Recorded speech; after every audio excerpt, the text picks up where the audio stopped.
Macan is the people's Porsche, the model to convert the SUV cynics, and an SUV with the soul and the engineering of a sports car.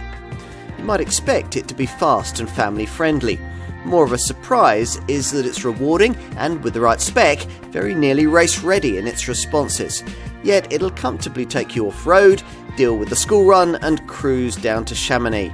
It sets the ultimate benchmark for just how dynamic the handling of an SUV can be, and it's very special indeed. Much has changed with this revised Macan. Handling tweaks, new engines, suspension changes, but much has also remained the same. It still redefines the SUV segment standard when it comes to the way a car of this kind can corner at speed. These days, the power plants on offer are all petrol units, and it's the entry-level 2-litre variant that we've chosen to try here. It offers 245 HP, quite a lot less than the next version up in the lineup, the 354 HP Macan S, which gets a fresh 3-litre V6. But this base model's 70 kilo weight reduction offsets quite a lot of that power deficit, and the 62 miles an hour sprint is comfortably covered off in just 6.7 seconds. Obviously, efficiency is better with the 4-cylinder engine too. This variant's capable of up to 28.2 mpg on the WLTP combined cycle and up to 195 grams per kilometre of NEDC rated CO2. In either version of this Porsche, the fizzing feedback that you get through the 911 style steering wheel and the remarkable lack of lean through each bend together give you such confidence that you can attack each corner almost as hard as you want, especially with the optional Porsche Torque Vectoring Plus system fitted, which keeps the car planted through the tightest turn and fires you on from bend to bend. This is all further aided on this revised model by the adoption of lighter aluminium front suspension struts, revised anti-roll bar rates and the sharper responding braking system, which you'll particularly need if you opt for the high-performance 434 HP twin-turbo engine 2.9 litre turbo version. Most buyers upgrade to either PASM adaptive damping or full air suspension. The latter setup's able to better facilitate the off-road journeys that the majority of buyers will like the thought of, but will probably never take. You would really need to see old and new Macan models together to appreciate the changes made to this updated model, but actually there are plenty, perhaps the most significant one being the adoption of these sleeker full LED headlights, which incorporate the 4 LED ice cube style design motif, which is characteristically Porsche.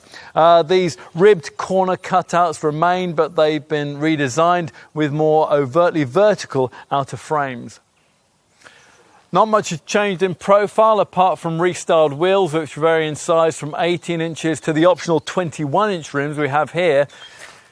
It's the rear perspective that most clearly identifies this as an updated version of stylist Michael Meyer's original design, though, thanks to the adoption of the kind of smart 3-part LED light panel that's lately been characterised in the brand's other models. Now, the whole soul of a sports car thing might be a difficult concept to swallow from the outside, but you feel it keenly here at the wheel, thanks to the way that this low-set seat and this high-centre console create such a cockpit-style feel. As before, it features peerless build quality and great ergonomics. Changes made to this revised model include the adoption of much larger and more sophisticated Porsche Communications Management Center Dash touchscreen here. This includes online navigation, 4G LTE phone compatibility, Apple CarPlay and a 10-speaker DAB audio system. This monitor's bigger 10.9-inch size has required a redesign for these central vents here, but its installation hasn't been accompanied by a change to an all-digital instrument cluster.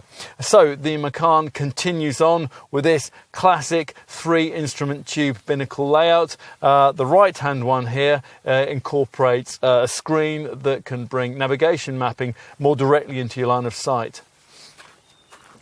Okay, time to see how this model stacks up in the rear. 3 adults could certainly fit for short to medium journeys, provided the unfortunate middle seat occupant didn't mind splaying their legs around this extremely high centre transmission tunnel. Okay, let's take a look out back where the standard automatically operable rear tailgate rises to reveal a 500 litre cargo bay. If you need to take longer items, you'll be glad that the rear backrest folds in a useful 40-20-40 split, which means you can poke through things like skis without disturbing your rear seat passengers. Push the rear bench completely forward and 1500 litre capacity is freed up.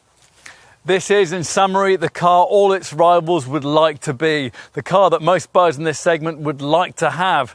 There are its true more efficient or more spacious choices in the sector. Some premium mid-sized SUVs are better equipped or will take you further off-road, and almost all of them cost slightly less. For all that though, this is an addictive package. It's a segment-defining car and a very desirable thing indeed.